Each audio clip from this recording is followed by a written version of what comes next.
Good morning, everybody. Thank you for joining me this morning. Carrying on our Bible study series, looking at the letter of James. Spent a couple of sessions looking at the first couple of chapters. We are on the second part of chapter 2, starting at verse 14. I hope you're all well. Hope you've been enjoying the series so far. I've got a lot of good compliments about just how useful it's been and how it's been helpful for people practically, how to put their faith into action, how to think, how to live out a life of obedience to Christ. And today's section of scripture is really interesting and one that can be very confusing at times, one that can be often misinterpreted. And so it's really good to kind of get into together what James calls faith without good deeds is dead. Faith and works you might have in your translations. Remember, I'm reading from the NLT.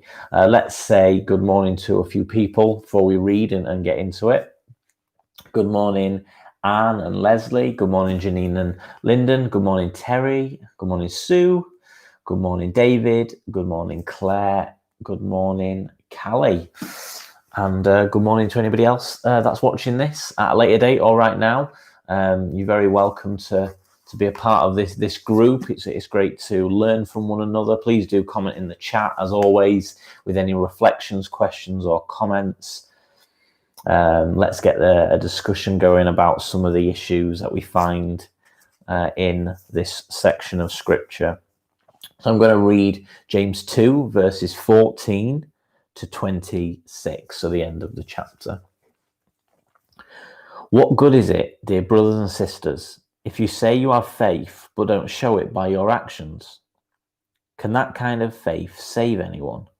Suppose you see a brother or sister who has no food or clothing, and you say, goodbye and have a good day, stay warm and eat well, but then you don't give that person any food or clothing. What good does that do? So you see, faith by itself isn't enough.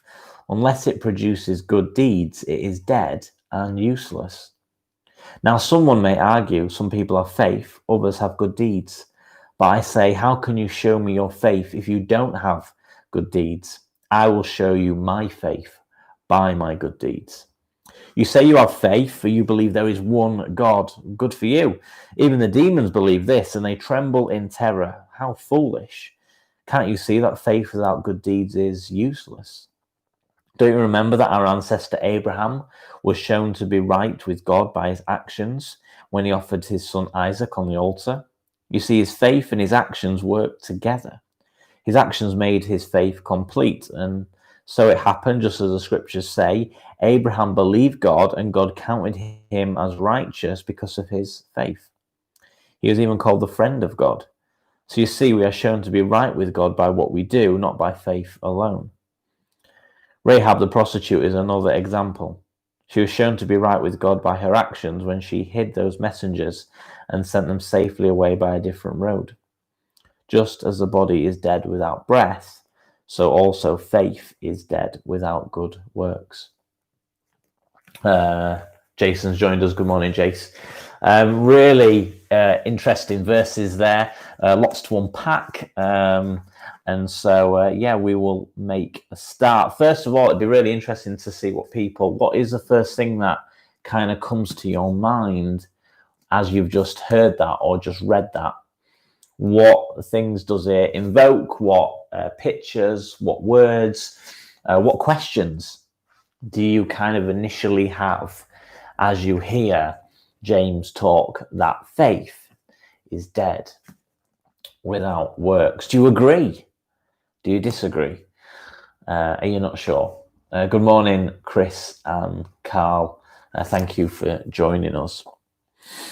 Remember, for the first couple of chapters, James has been talking about this. There's a dual action in a lot of things, and he talks a lot about listening and doing. We don't just listen to God, but we do what he says. We don't just read scripture, but we put that into action.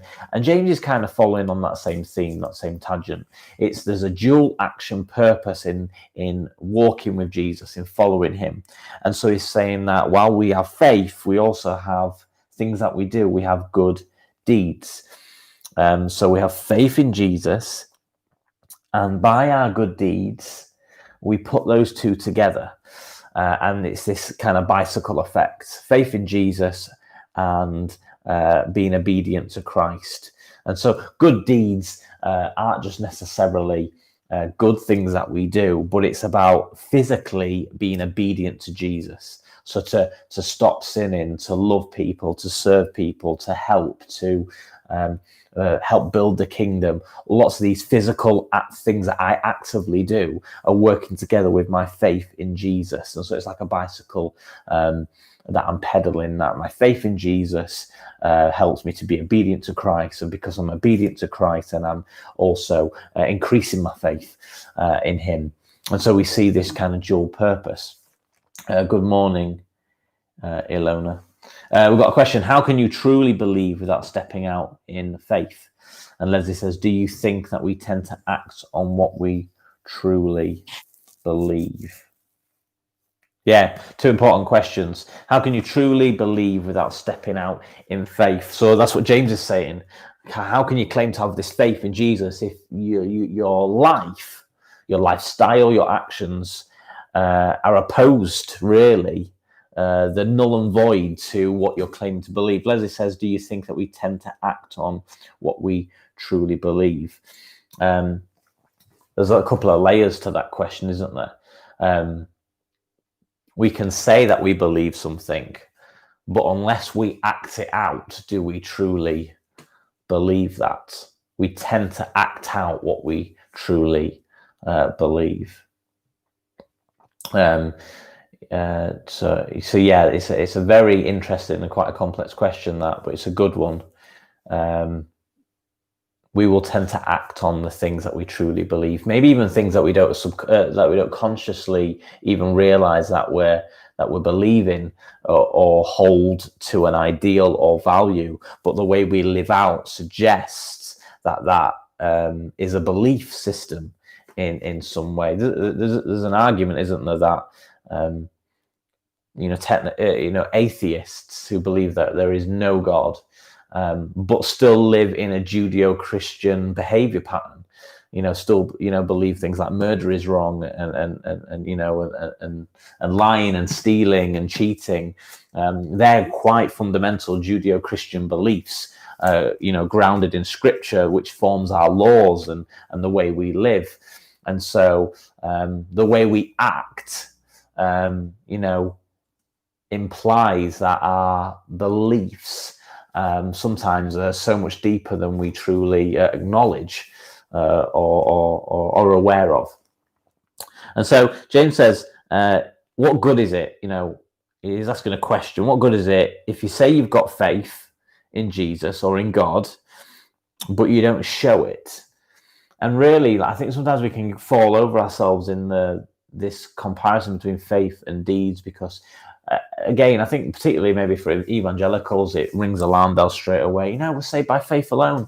We're not saved by anything that we do. James isn't really addressing that particular issue. He touches on it a little bit. He's not saying that deeds save us. He's saying that actually, if faith alone saves us, how can we truly know whether our faith is real? How can we know whether our love for Jesus is true? Well, surely it's by our actions, it's by our lifestyle that shows what is going on in our heart.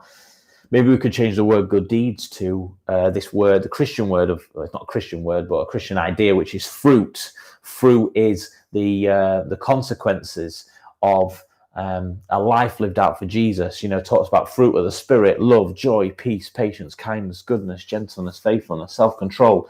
And so if we are being obedient to Jesus, if we have faith in Jesus, then our lives are going to be fruitful. Jesus says, your lives should be fruitful. They should be producing fruit. So our faith in Jesus produces a fruitful life in our lifestyle.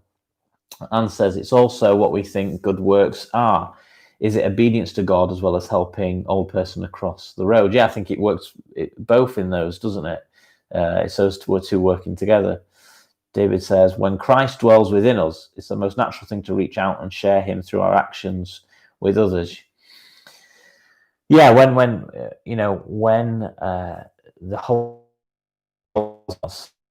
when we should spill out into every area of our life, affect positively those around us. And so James saying, he gives a physical, practical example. He says, suppose you see somebody, brother or sister, who has no food or clothing, and you say, goodbye, have a good day, stay warm and eat well. So you wish them well, but you don't do anything to alleviate their pain, their problems, their things that they're struggling with. James says that, but you don't give that person any food or clothing. He says, what good does that actually do? When you look at that, when James says goodbye, have a good day, stay warm and eat well, in the Greek, that is it was almost known as like a blessing, like a prayer, like be well, stay safe. Sound like Boris Johnson. What does James say? Have a good day, stay warm, eat well, be careful. It was almost like a prayer, a ritualistic blessing that the Jewish community would say to one another. And James is saying, if somebody is hurting and struggling and you don't do anything to help them, but only wish them well in faith, then what good is that? When you have the ability to do something, when you have the ability to act to somebody who's struggling, and you don't do anything but wish them well, it's meaningless. Actually, you're proving that actually your faith is no good, because if you've got a real faith in Jesus, in God, then you would have helped that person, is what James is saying. You could even go as far to say, because this is almost like a Jewish prayer, a blessing, if we see somebody that is struggling and we could help them physically, practically, step in, whatever that looks like, and we just say, I'll pray for you. She's almost saying, like, your prayers are pointless.